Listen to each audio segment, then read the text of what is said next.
Okay, I'm gonna go ahead and call this meeting to order. Amy, if you can do roll call. Yes, good evening.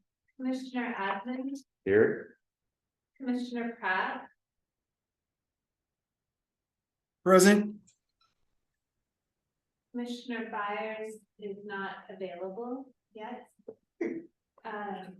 Commissioner Webster, Here. Commissioner Woolen, Here. Chief Cowan, Here. Legal Counsel Matt Paxton, Here. and Board Secretary Amy Oakley. Okay, then we're gonna move on to public comment. Amy, did we have anyone send an email in or a letter in for public comment? No advance request for public comment, but if anyone would like to, I see one hand raised and then we can take more comments.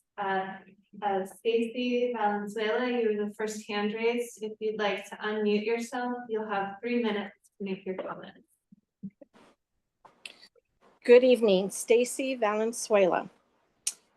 I am hoping that in the future that you can allow a little more time at the beginning of the meetings. It's 5:01 now, and it's hard to sometimes get all the way into the meeting because we have to add Wi-Fi and everything. And I'm sure that there might be other people that are hoping to make public comments sometimes and can't because the introductions go so fast.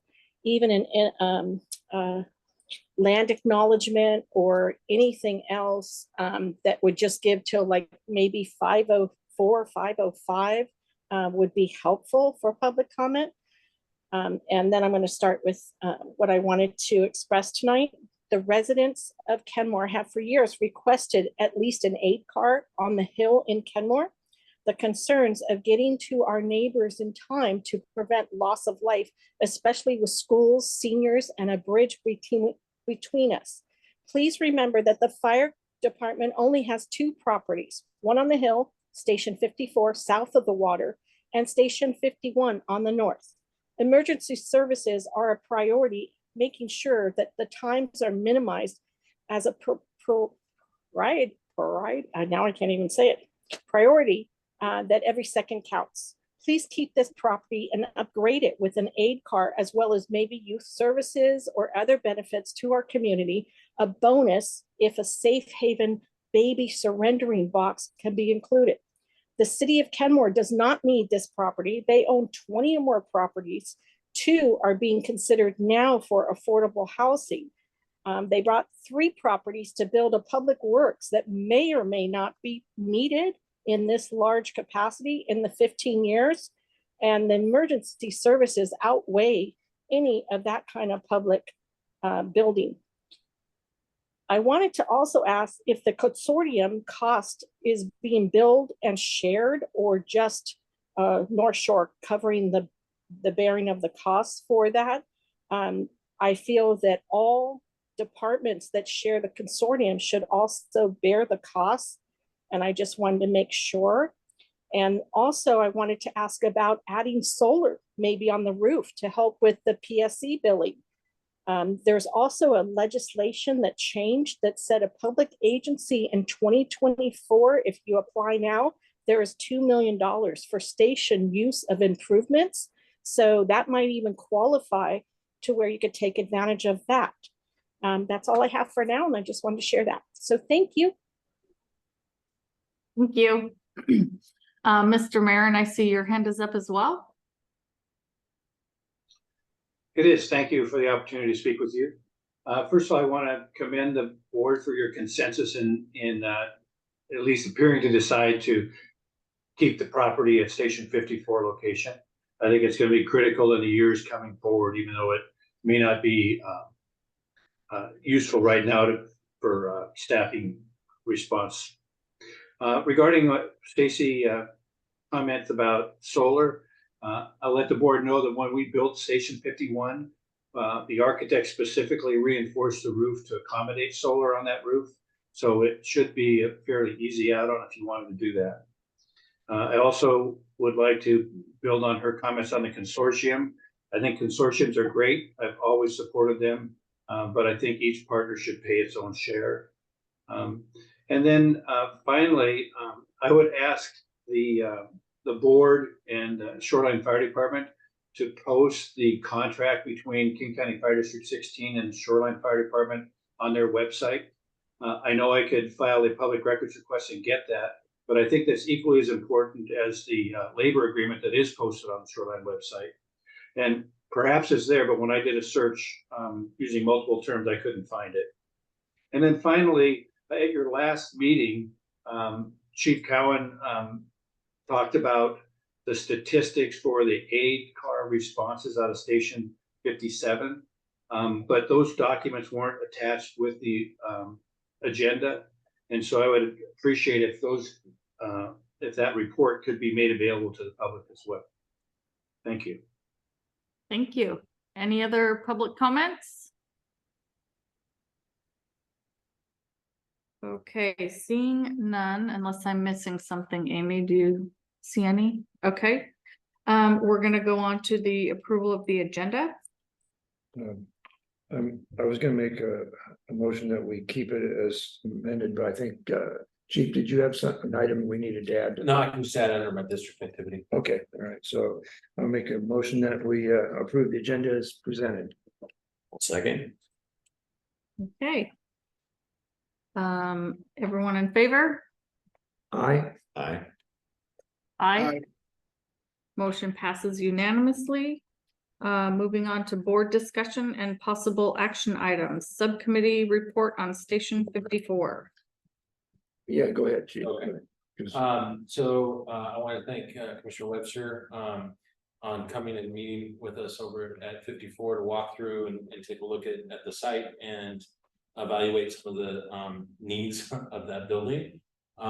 In those discussions, one of the things that we felt was pretty important would be to get a accurate survey of the property lines, which led us down the road and looking at feasibility of that property. So I, therefore went and looked to see if we could re-engage with TCA under MRSC, which we can. This is not going to cost I don't believe it'll cost a huge amount of money. I'm meeting with them tomorrow. But there's three things that I would really like to see. And first we need to know where the property lines are, because there is a leak in the corner of the property of a drain, and we're not sure if it's on our property or if it's on somebody else's property, but we're definitely impacted by either that and or some other water runoff that's draining into the property. So we need an accurate survey of our property lines to figure out what that looks like. I'd like to do a soils analysis of the property behind us to see what that looks like, and or if there's any opportunity to expand our footprint if we were to change, build a station there. And if we include that property, then we could potentially stay at one storage, which would be pretty impactful from a financial efficiency standpoint. So I'm meeting with TCA tomorrow to talk about that. That's what I got out of our meeting so far, and then I was going to come back with some more information and potential decisions. Okay, then we're gonna move on to our subcommittee report on Station 51 outbuilding. Again, Chief. So we've started to get some bids and some estimates on what we need to do for this outbuilding. We're also engaging with HCI, which is the steel fabrication company, to see if they're on MRSC or if we need to go out to bid on this. It is of a high enough value that we would have to go out to bid if they're not on MRSC. And what is MRSC? It's the state, it stands for municipal. I don't know. Okay, Sorry. fair enough. No, It's like a consortium of businesses that have already pre-bid for projects. So and the state has reviewed all of them and said, if you're going to do these types of work, you can go to MRC and work off of their vendor list, and then you don't have to go out to bid. They've already been vetted by the state, as Gotcha. Appropriately bidding on things. And typically, a lot of times we'll have multiple choices of vendors, and that's where, for the AV bid, for which I'll talk about in a little bit here, but the AV bid here, we went to MRSC and we said, okay, who can do this? And we came up, there was 4 vendors, only 2 of us gave bids, but, you know, and so that helps us, you know, from an efficiency standpoint, so we don't have to, the extra costs and delays of going through, you know, an RFP or RFQ process. So, so anyway, so if HCI is on the MRSC, then you can just work with them or others that, you know, are potentially get listed on the MRSC. We're looking at electrical and trying to hook up to the, out here on the transformer and doing conduit there, the feasibility of that. We've started to get some bids for some of the things, you know, such as the doors and so forth. We are purchasing a trailer for some bathrooms, because regardless of whether or not we do the outbuilding, that would be a good thing to alleviate some of the pressure on, we've talked about this part of it, alleviate the pressure on 51. And part of that is also to look at a carport out there as well. I don't have much more except for the updates that I'm just providing to you. What happens with, you know, HCI is going to really dictate what our timeline looks like moving forward. If they are an MRSC, we would finalize some of the costs of these things that I was talking about, the electrical and the steel and all of that.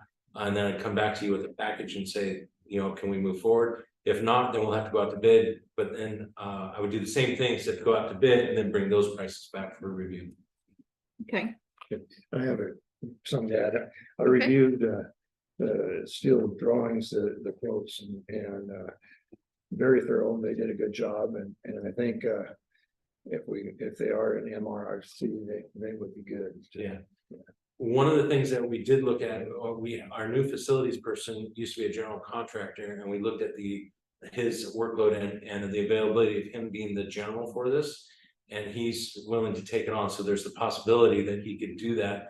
Anders Hansen is also doing a lot of the work, which he's been great at doing, meeting with some of the electrical people and so forth, you know, and you know, he would work with Patty under Chief Bookstein's supervision. That's our plan moving forward with whatever it is. But we can also use TCA, you know, for if we have something that needs architectural engineering, you know, under the same situation that we're in with 54. okay. Yes. Commissioner Pratt, that's his hand raised. Oh, I'm sorry, Commissioner Pratt. What did you have to add? Thank you. MRSC Municipal Research Services Center or Corporation or something like that. Thank you. Yeah. I And thought then it was also- research, but it didn't sound right. What's that? I thought it was research, but that didn't sound right. Yeah. And then Chief, would you just take a minute and respond to some of the questions that our public commenters had about both Station 54, kind of in terms of like response times and issues getting across the bridge, and how we rely on adjacent jurisdictions to help provide services, and then secondly, you know, some of the costs and the cost sharing, and how the consortium is structured, and how the Station 51 outbuildings play into that. Sure. First on the Station 54 performance, I don't have the report in front of me. We reviewed that at the previous meeting. Was it last meeting? Two meetings back. 2 meetings ago. It's I want to say it's roughly 500. I want to say 583 calls, I believe, something like that. That's currently being responded on in South Kenmore. Some of those calls are being covered by the Kirkland Fire Department. Our performance there is not. It's got a longer response time, but it's not to a failure point. It's longer, but it's not, you know, at a breaking point. It's actually similar to what, you know, us going up into the northern side of Kenmore is as well. There is some concerns about the, you know, a mostly single point, you know, or a single avenue to get to South Kenmore across the bridge. The bridge is new and seismically stable and reinforced and all that, but that is a bit of a concern. A bigger concern actually in the future would be whether or not Lake Point ever is developed. Because that would draw down some of the responses, you know, or the needs for resources here at 51 that would potentially be able to cover South Kenmore. So what we're doing is we're evaluating our options for the future, whether that's, well, at minimum it'd be 2 or 3 years out, because even if we said go right now today, it would take, you know, at least 2 or 3 years to build something there, even, you know, when we had the money and everything was a go. But we need to look at what we're going to need, whether it's in the short, medium, or even long-term future. And, you know, and that's what gets back to the feasibility study that we need to do as to what can fit on that property, what's the scope of what we want to build there, and then start putting a price to it so that we can start preparing for that budget, that debt. You know, it would likely be a debt, have to do a capital bond. So that's it in a nutshell. Our response times to South Kenmore are, like I said, they're longer, but they're not at a failure point. But we do rely on Kirkland, you know, for a lot of the responses. And that is a concern. I guess, you know, that kind of gets to my point a little bit, and you know, addressing Stacey Valenzuela's concerns about responses, that like, you're not just getting the North Shore Fire Department, you're not just getting Shoreline coming into that area No, to provide service. It's Kirkland, it's Bothell. So, you know, if traffic is bad on the bridge, or the bridge were to collapse, there would still be emergency response into that area. that's correct. Especially on a critical response, which uses the AVL, it's an apparatus vehicle location. Remember that acronym. Which basically maps in a live setting where all apparatus are that are being dispatched, and for critical calls where a cardiac, a structure fire, a major car wreck, things of that nature, they're dispatching the closest vehicle regardless of what jurisdiction it's in. And so, and that's why there's dual response. We will be responding in the South Kenmore just at the same time that Kirkland is coming and potentially Bothell on a structure fire, for example, where it's taking multiple units. And we do that on a daily basis. We're providing mutual aid on a daily basis, just like we get mutual aid, on a daily basis. And that's the way all fire departments operate, because it becomes cost prohibitive to be able to staff up with enough people and apparatus to be able to respond on all calls, without asking for mutual aid. And I would just like to remind everyone as well that we did vote at the last meeting to keep the property. Right. So we are not looking at selling to anyone. We're looking at keeping it for future use. Just as a reminder, that should be in some of the minutes that would be posted. Well, and we haven't stopped since that endorsement. Right. We've continued to look at our options there so that we can figure out what it's going to cost for the future. The very, very rough estimate that we got from TCA was anywhere from 12 to 15 million in today's dollars. That is not something that can be afforded just out of our operating budget. We have to prepare for that, whether it's setting aside money for the next however many years, or we run a capital bond or something of that nature. And every year, of course, it's going to get more expensive. So it's not a simple decision. And so we need to evaluate all of our options. What we do know is that we're going to keep the property, and what we do know is that that building is in a very bad state of repair. There's not much we can do with that building the way it is now. Those are the things I know of confidence. Josh, did that answer your questions or comments? I mean, yeah, I think so. I think it's good policy for us to take a few minutes, and if our public commenters ask specific questions, that at some point in the meeting we address that, whether it's in our own discussion or more directly. So the other issue is talking just briefly about how the consortium is structured and how all organizations in the consortium are contributing to that. And then, because there seemed to be some confusion about, it seemed like some of the commenters suggested that just North Shore is funding the consortium, or just Shoreline and North Shore funding the consortium. I wasn't sure exactly where that came from. Well, the consortium includes Shoreline and Bothell fire departments, and there is some money that is on a per capita basis, budgeted for and paid for by each department into some of the infrastructure here at 51, whether it be for supplies or repairs and things of that nature. Kirkland, so that's on a normal annual basis within the consortium. But for academies, there's additional costs for the partnering agencies, but also for Kirkland, who has students in the current academy, who isn't paying into the infrastructure of the consortium, there's an added surcharge for other capital improvements. While we still don't know exactly what this outbuilding is going to cost, I've already built that into an academy surcharge that is being paid for. So we're already charging the Kirkland Fire Department, which has, I believe, 10 students in this current academy, a surcharge to help us pay for those outbuildings. In addition to that, the consortium is buying some of the equipment that is actually being installed here in Station 51 to help with the burden of the academy. And some of that equipment will go into the outbuilding once it's built.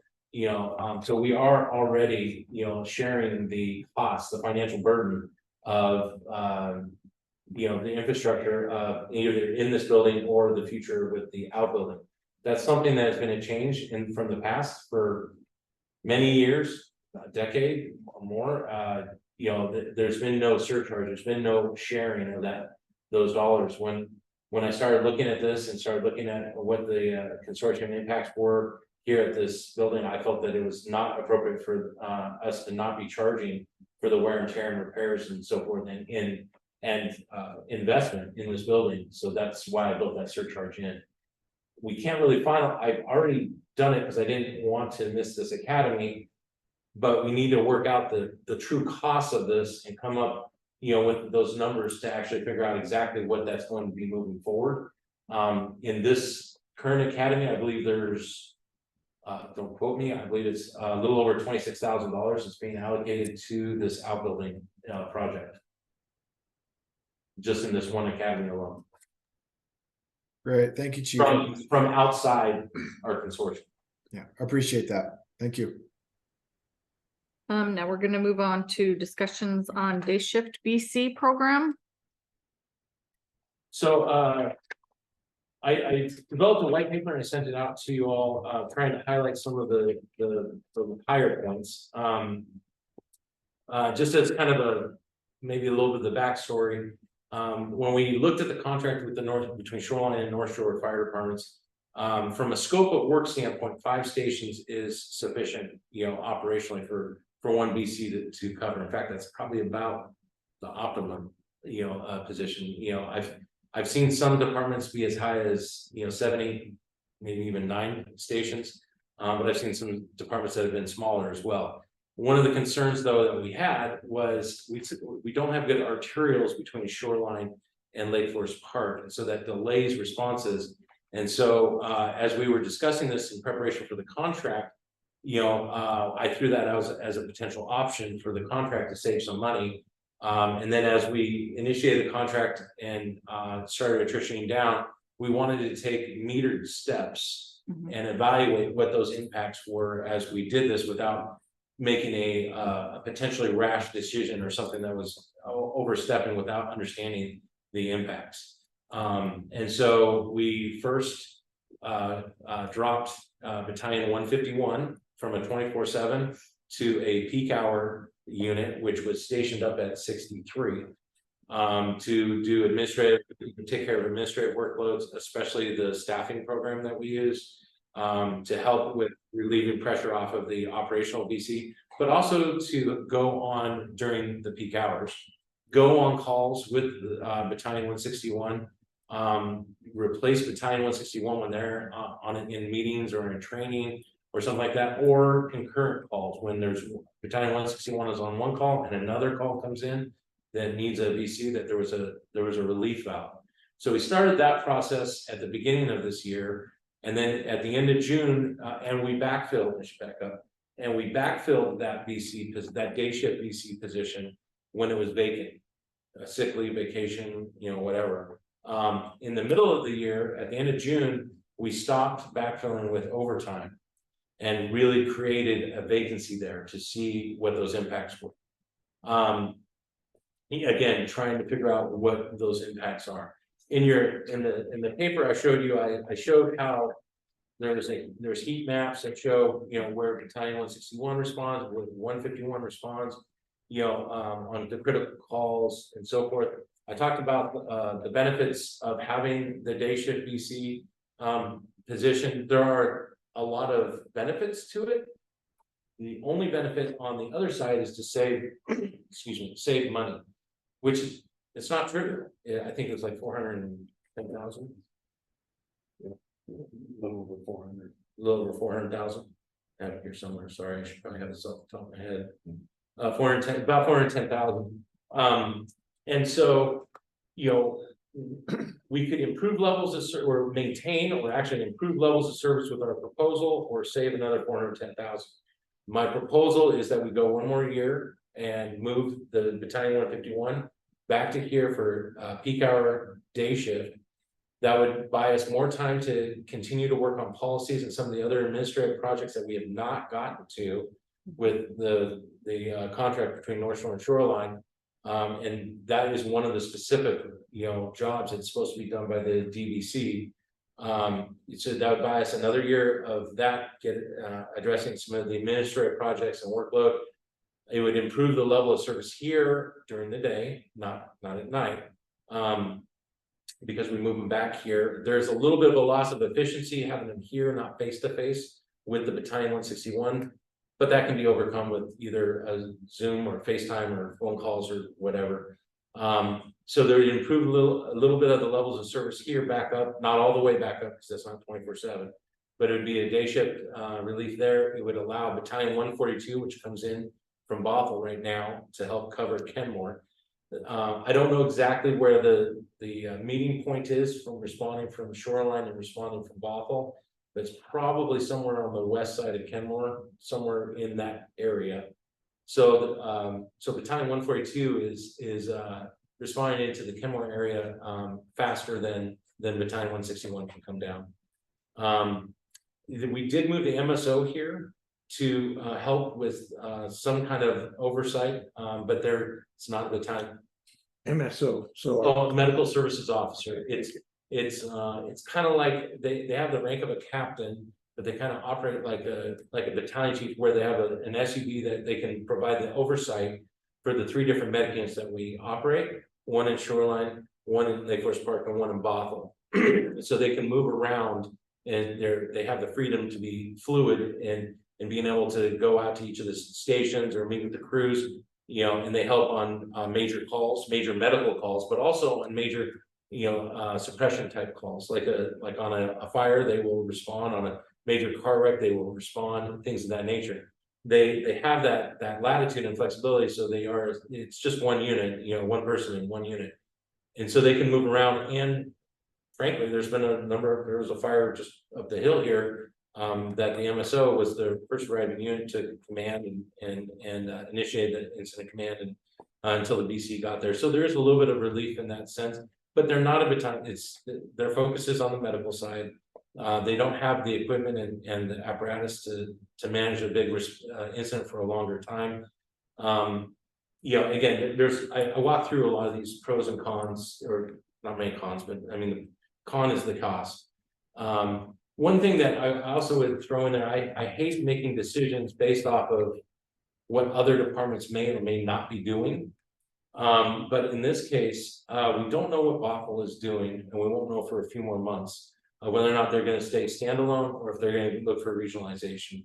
October or November is when they're looking at doing something, or I'm sorry, when Chief Risen is going to be presenting to the council. They haven't locked down on a date yet, but sometime in October, November, that's when he's anticipating going to council with the options.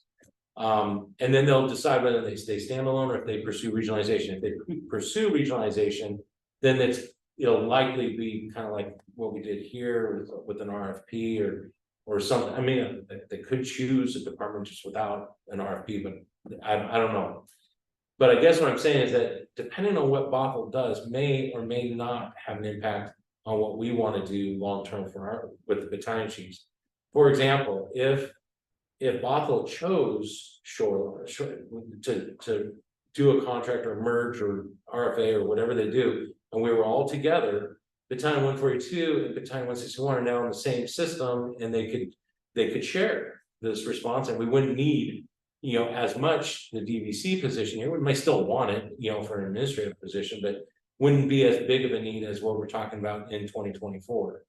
But worse would be if they don't regionalize, if they go regional and it's not us. And now let's just say it's with, like, say, East Side, and they combine Battalion 131, which is in Woodinville, and 142 in Bothell, and they make that one battalion. That would decrease the help that we're getting now into Kenmore and may elevate the need, for doing something either with a DVC here or, considering going back to a 24/7. I still believe scope of work wise, 5 stations can easily be done by 1 battalion chief.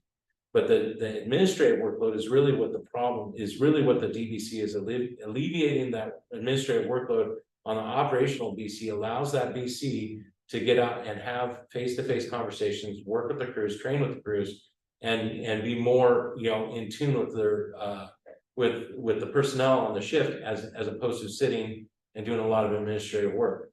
And we have 5 stations, but we do have a lot of people in those 5 stations too, which is a little bit different than some of the other departments. We pretty much are running, at least 5 people out of every station, from an operational standpoint.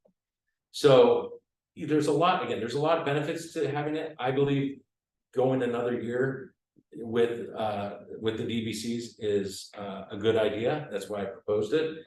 It's 410,000. It's nothing to sneeze at. I mean, that's quite a bit of money. We've already saved about 410,000. We could save another 410,000. It is what, I had proposed. Well, I proposed evaluating as we went along. But it was one of those things I was like, on the surface, we could drop down to 1 BC. We do have a little concern about the travel time. I have concerns about the administrative workload. And that's really what it comes down to.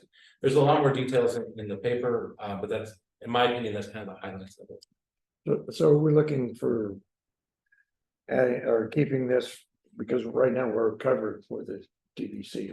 Right? So what I would like to do is, I need to budget for, I'm getting into budget mode now.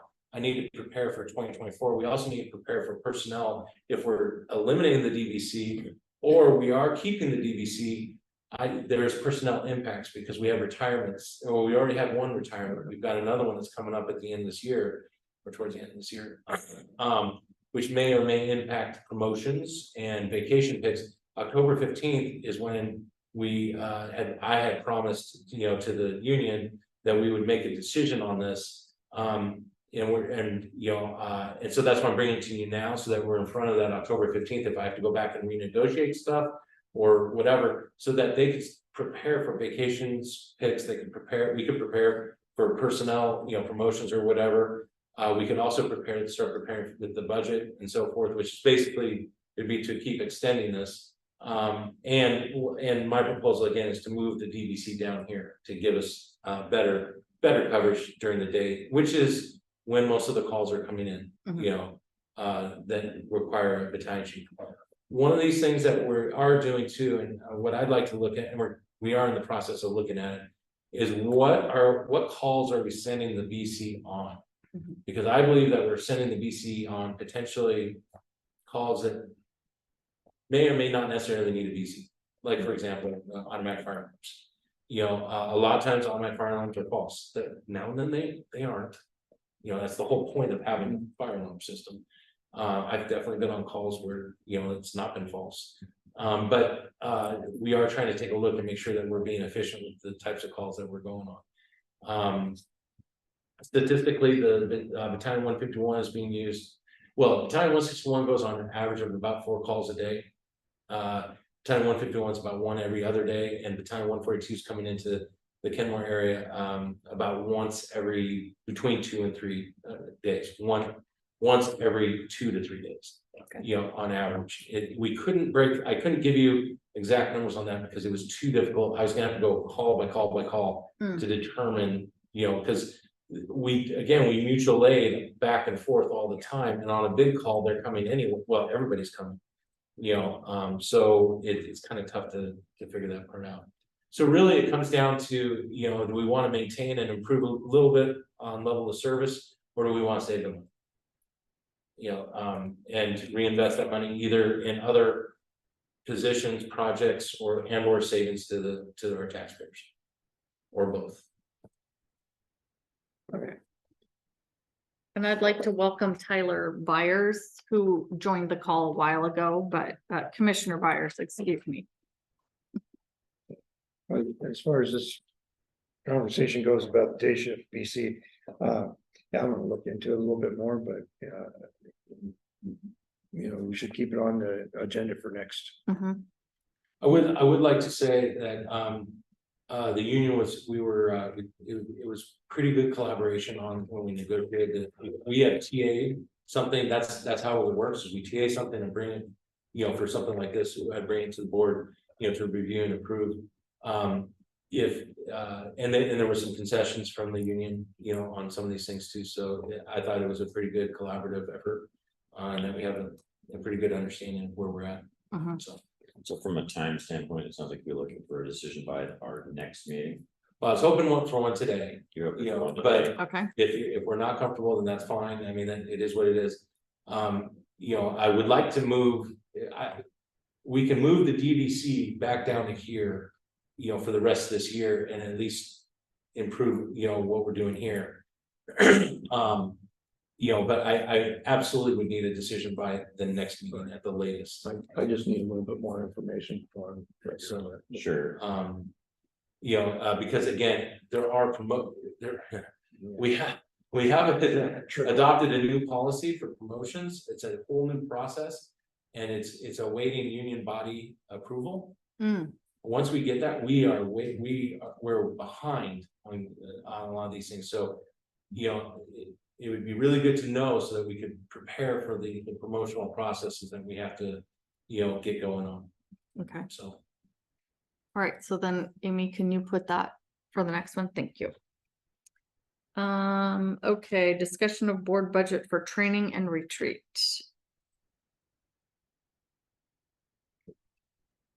Oh, that's not you. Oh, That was you. That was me. Yeah. I can talk about the retreat. I mean, but Okay. I think that. I think I'm what the drawing a problem blank was- on this one. I Yeah. think what the problem was, it wasn't a line item budget.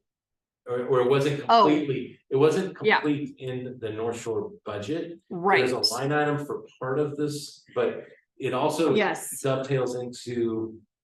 How do you guys want to, for 2024 and beyond, how do you want to budget for commissioner conferences, seminars, what's going to be approved, automatically approved or budget for each year, the process for, and I think you guys have been good at bringing in, hey, I'd like to go to this conference, and you brought it back to the board for approval of that expense, even though it's not, in the line items. Right. So I think that's what it.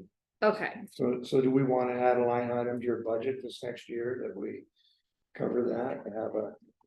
Well, I was hoping to be able to observe Shoreline's budget meeting, and that would give us some points to discuss from there.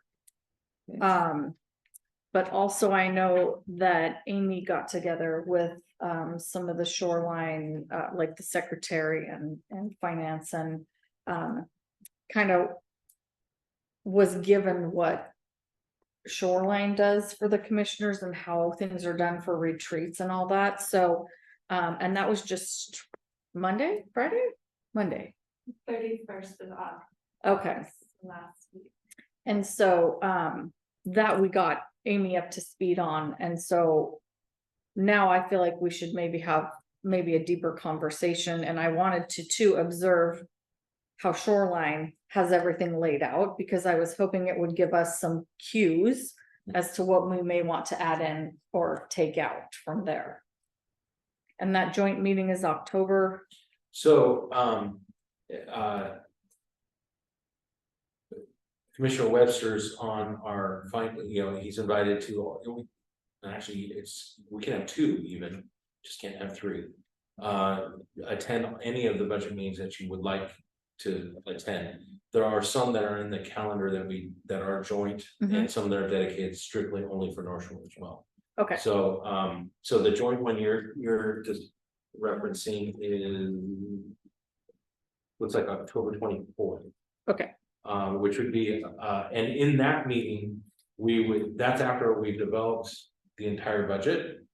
okay, And then we review with the commissioners, both boards, any line items that you guys want to look at. okay. You know, I'll give a summary, Mhm, you know, and, you know, talk about some of the bigger issues or topics or whatever. mhm, But basically, it's an opportunity for you to say, hey, I'd really like to look at whatever. okay, And, you know, there's 1,800 lines, you know, so, right, you know, figure out what areas of the budget you want to look at and so forth. But if you're looking at how we develop the budget, you'd want to be attending some of the meetings before that, like, got you. you know, the finance committee meetings, you know. This budget's, well, it's another budget, it's another agenda, sorry. You know, I think on this topic. It seems like you're kind of spearheading it. Mhm. I wonder if you want to just either you or you and another, I mean, I don't know if you're working with Amy or you're gonna work with another commissioner, so but just kind of come up with sort of a proposal of, you know, hey, this is what we envision is the amount of Okay, training events, and this is what the budget would be, and you know, just then we could roll that into the budget, because I have a feeling that all the detailed finance, I mean, you might want to attend all that as well, but there's probably a whole lot of stuff that's unrelated to that particular thing. right, right. And That's actually a really good point. I could try and include you into like a meeting that we're talking about the administrative area of the budget, which is what administrative or legislative, which is their issue you're talking about. okay, Because one of the things is that I'm gonna be developing the main budget, the shoreline budget, but we also need to develop the North Shore budget, mhm, which is quite a bit smaller, but the same. Yeah. Conversations and topics that we're talking about in the shoreline is what I'd like to transfer over, you know. okay, Into the North Shore, but as appropriate, you know, yeah. So if you could clue me into those, that would be great. You know, and this could be an opportunity too, because I think historically, like when I was on the board previously, I know that there had been a swing even before I was on the board. Mhm, To really diminish that budget and that level of activity, because I think Okay. there was a sense that some prior commissioners were maybe taking too much advantage of that budget Oh, or something like that, and so they okay. really shrank it down to like nothing in the Oh, past. But I also think that, you know, as a board, there's probably some general training classes that are a good idea for all of us to attend Right. every year, and we don't have necessarily a regular program for that.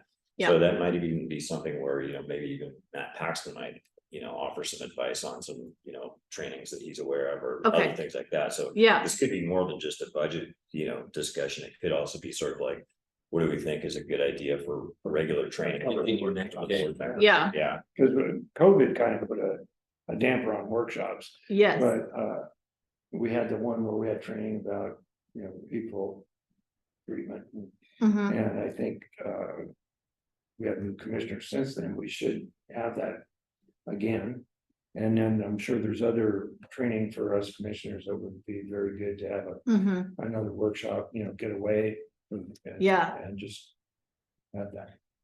I would agree that the budget was really minimal coming in, and yeah, this year's budget is a little bit higher than what it's been, mhm, but it's not quite, if you want to start attending conferences, seminars, training, CE stuff, it needs to be higher. right, right, but okay, I think we might want to just be deliberate and thoughtful about it, as opposed to just mirror what Shoreline does, you know, kind of figure out, hey, what do we think is the good stuff that our board needs to attend? right.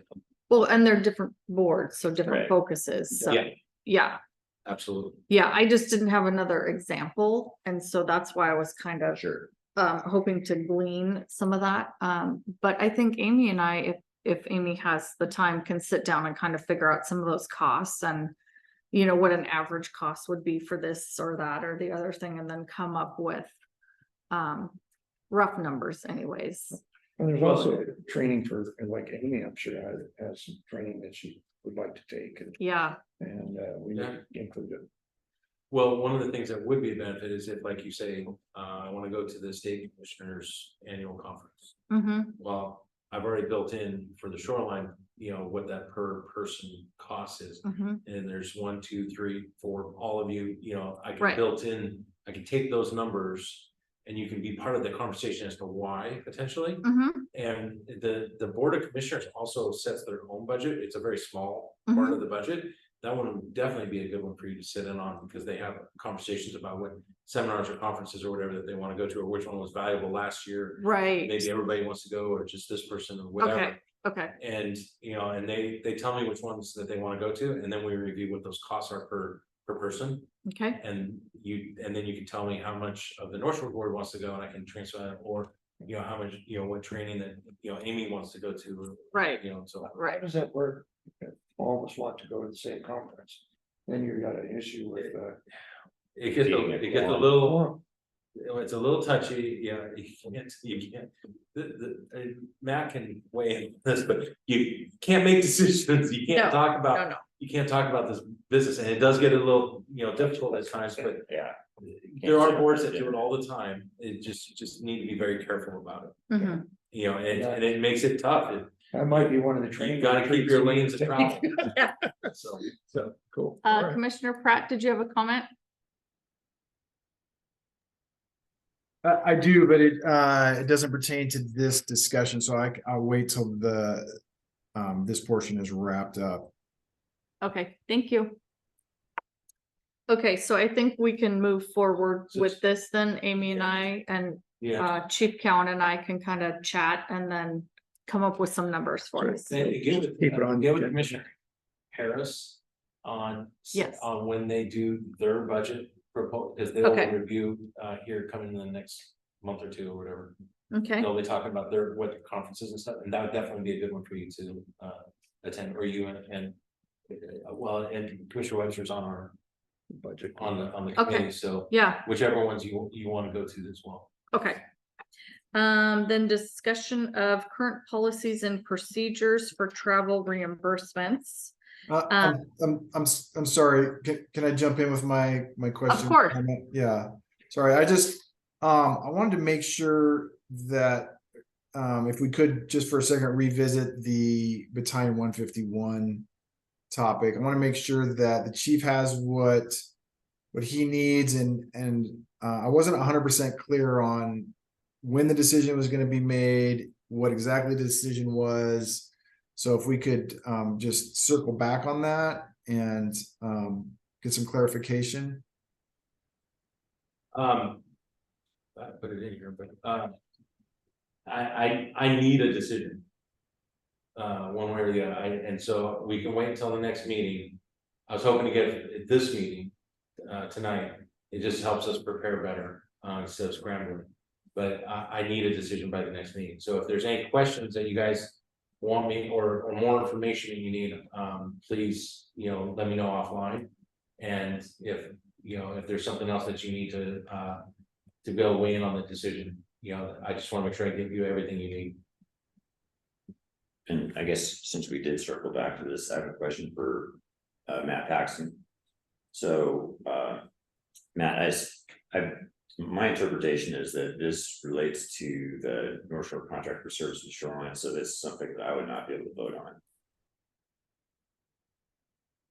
Yes, I believe individuals with remote interests would need to disclose that interests if they haven't already.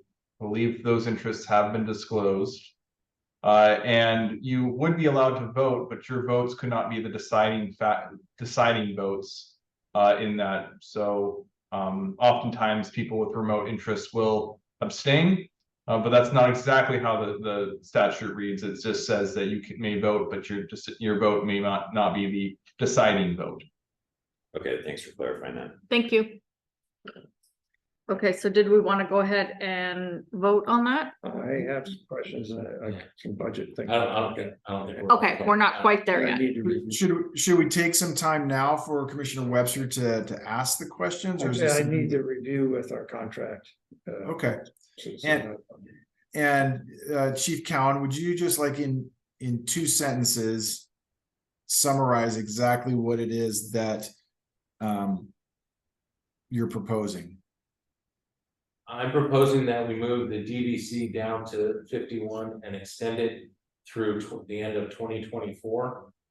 And reevaluate sometime next year to determine whether or not after we know more information about Bothell and what kind of administrative workload we're addressing, to make a determination whether or not we want to extend beyond 2024.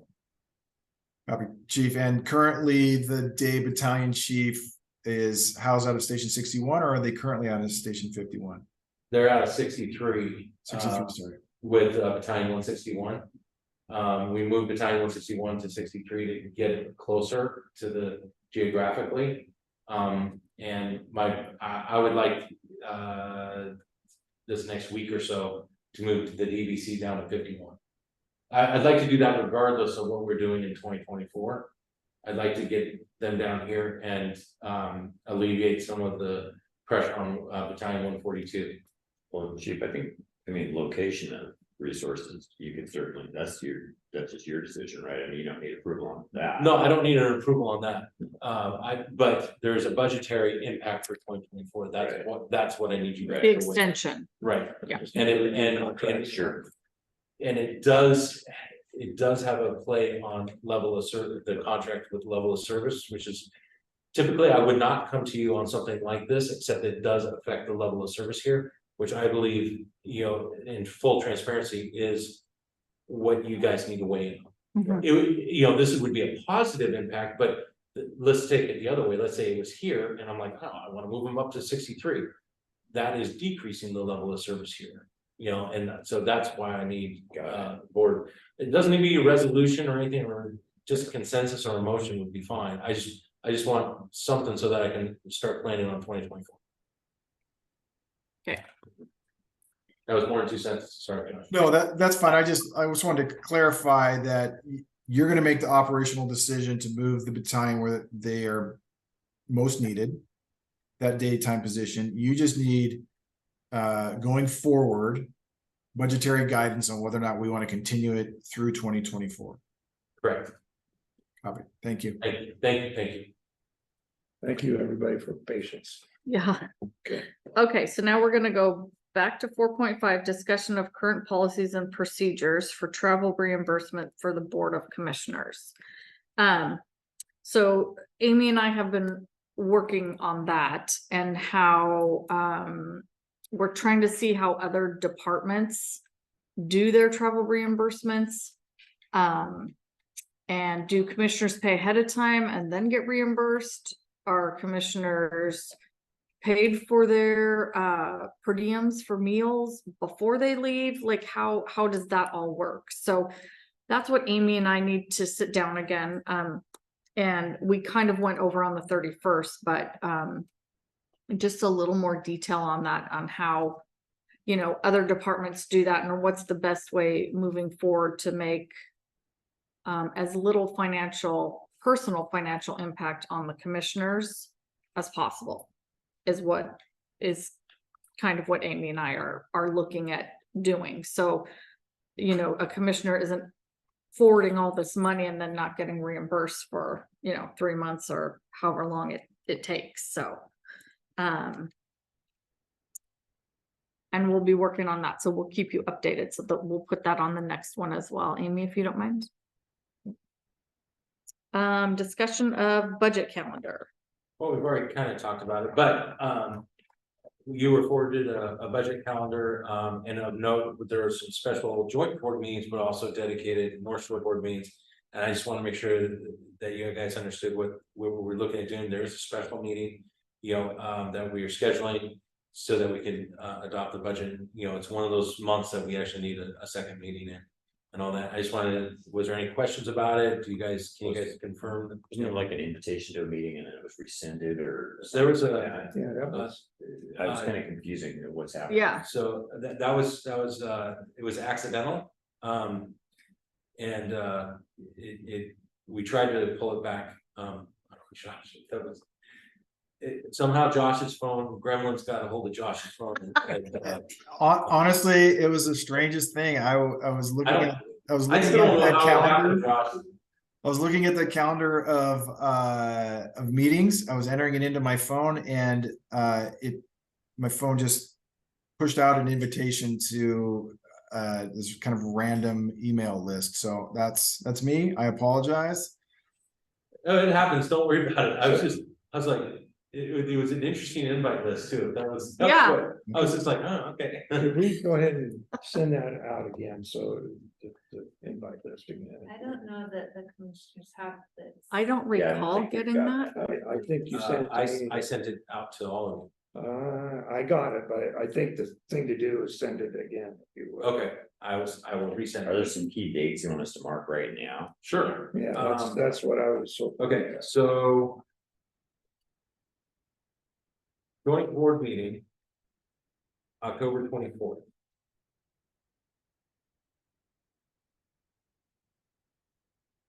It's on my calendar already. Yeah, it should be. On November 7th, and our. Is this your normal, is this the? no, That would be the regular. Oh, it is, the regular meeting, we'll have the public hearing. And then the special meeting is November 27th. Special North Shore. 27 Uh-huh. or 28. 21st, sorry, 21st. 2 weeks later. Those are the three meetings that of no, and one of them is a regular meeting. One's a special meeting, a special joint board meeting on October 24th, and the other special meeting is on November 21st. The November 7th meeting is your normal regular meeting. And to clarify, the special joint meeting will be hosted by Shoreline at Shoreline. Yes, it'll be at 61. That, what date was that? It's October 24th. Okay, this is actually one. And I'll send calendar invites with the location. But Beatrice did request who might be in person, so she can just plan for seating, so you can, you know now, you can tell me, or I'll just reach out later. She just wanted to get ahead of the game. I'll be there in person. Me too. Don't know. And then for the November 7th, that's the public hearing on the budget, and then November 21st is the adoption of the budget and the fire benefit charge. So November 7th would be the public hearing on the budgets and the fire benefit charge rate hearing. And November 21st will be the adoption of the budget and resolutions, supporting resolutions. Okay, so moving on to board resolutions, we have none. The consent agenda, if we could get a motion on that. I make a motion that we accept the consent agenda as presented. Second. All in favor? Aye. Aye. Aye. Motion passes unanimously. Fire chief report. First, was there any questions about an activity report?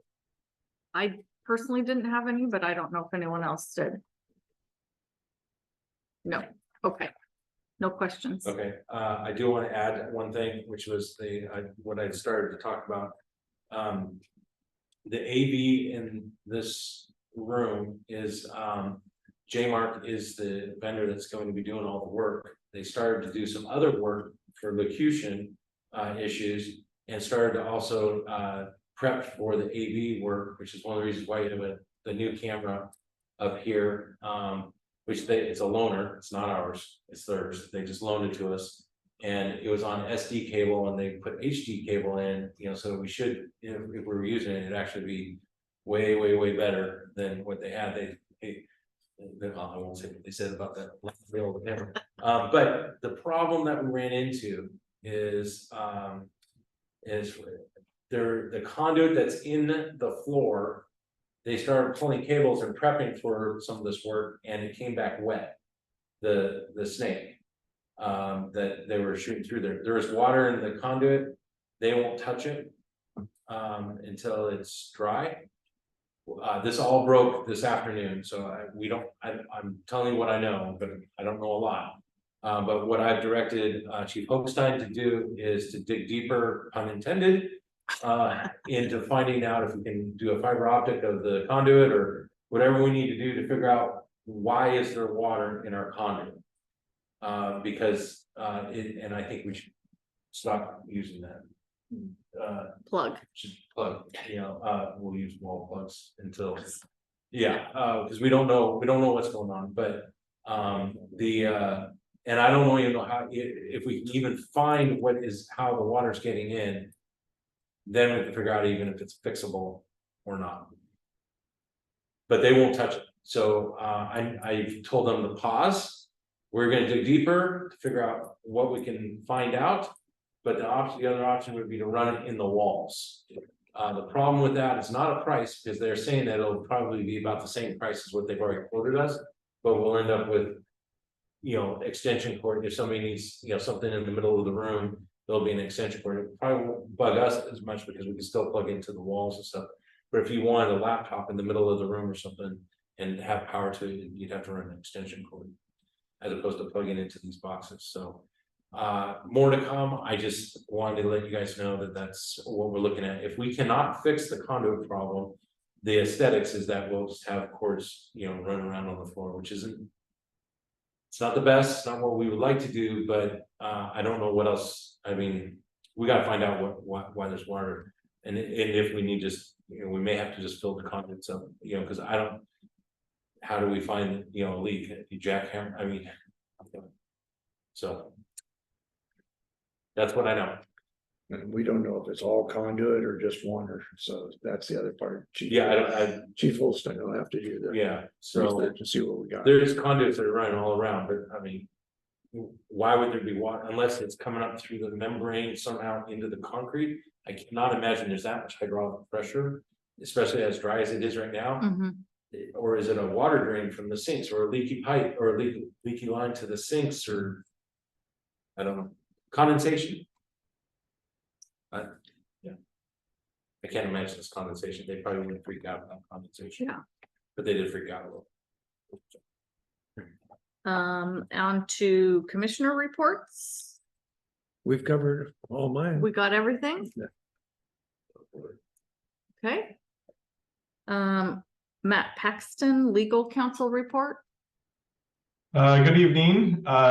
Commissioner Admin mentioned that I might be able to recommend certain trainings for the commissioners and staff. So I'll take this as an opportunity to plug. The Washington Fire Commissioners Association's annual event is happening in late October. Happens every year. This year it's at the Tulalip, so it's kind of nearby in Marysville. Commissioner Wallum, I think, was able to attend the last one in Spokane. And the event starts on October 26th. I'll be on a panel discussing hot button legal and legislative issues, and that's on Thursday. There's also a labor negotiations presentation that I'm putting on Friday. So there's a lot of other things going on as well, and it's a good opportunity to meet other commissioners around the state of Washington, fire commissioners in the state of Washington. So I encourage you guys to consider that this year or in the future. I don't believe that North Shore is a member of the WFCA, but there are non-member rates. You don't need to be a member to attend the conference. So that's my shameless plug and my legal update. If you guys have any questions, let me know. I do have the question, Matt, if 3 of us or more want to attend that, do we need to have a workshop with your training so we don't have a issue? Yeah, so if you guys are all attending the event, listening to the same presentations, not discussing the district business, I don't think that you need to note this as a special meeting, but there is an appearance of a potential conflict or a potential violation of the Open Public Meetings Act. If there's a quorum there, you're sitting all around the table, or maybe you travel all together, even if you're careful not to discuss the district's business, there's just a kind of an appearance issue. So oftentimes our clients will note up special meetings for those events, or make sure that there's not a quorum there. Maybe they sit at separate tables, things like that. But as long as there's only two of you at any time discussing things, that would fall outside of the open public meetings laws. Thank you. And I've seen, like, the city of Kenmore will post notice of potential quorum when like multiple council members are attending a public event. They just Oh, make gotcha. an announcement that goes out. Okay, At least you're being transparent about the potential right, perspective. right. Which, you know, again, there are board of commissioners or city councils that do this, but there is, like Matt said, there's that potential perspective. So I would agree, being transparent about, you know, that is always a good thing. So. we Because should- I've seen, I know I'm signed up to hit the next one in October as well, but yeah, I've seen complete boards there, so I know that it does happen. It's just, I don't know how transparent they are, so. And then that same question, Amy, are there any that you'd like to participate in? That's something that we need to keep into account here. There's an administrative administrative professionals conference that I send some of my staff to. That might be a good one, you know, for Amy to go to if she's interested. Mhm. I've heard, I haven't been to it, but I've heard from my staff, I've heard good reviews. Yeah, not that you aren't professional, but it's we're more than willing to Mhm. send you if you want to go. Thank you. I'll look into it. Option. So setting future meeting agenda. So Amy, do you mind reading us what you have so far? So carryovers from this meeting will be a discussion, update from the subcommittee on Station 54 and the subcommittee on the outbuildings at Station 51. A discussion and decision on the day shift BC proposal. And well, I have this meeting will be on. Are they new? The next regular meeting will be. Oh. Okay, and then the other thing, Amy, is discussion of board budget and training for retreats. You and I were gonna go ahead and get together on that, and then the current policies and procedures for travel reimbursements for the Okay. commissioners, which is also you and I, if you don't mind working on that with me. Yeah, so I'll leave those on the agenda as well. Okay. Anything else to add? Two things. First of all, because he's on here, and I wanted to publicly thank Anders for all the work that he's doing on the. We're calling it Station 251, the station because it's shorter than Station 51 outbuilding. Yes. And so I wanted to thank him for that. His continued work on that, and we are having our leadership retreat later this month. That'll be before our next meeting. You're invited. I invite the chairs of each board. Okay, To attend, so you're invited along with Commissioner Harris, and so. okay, And it's a 3-day retreat at the Clearwater. There will be some training in that as well on legal issues. okay. So if there is nothing else, I'm gonna go ahead and adjourn at 6:08. Thank you.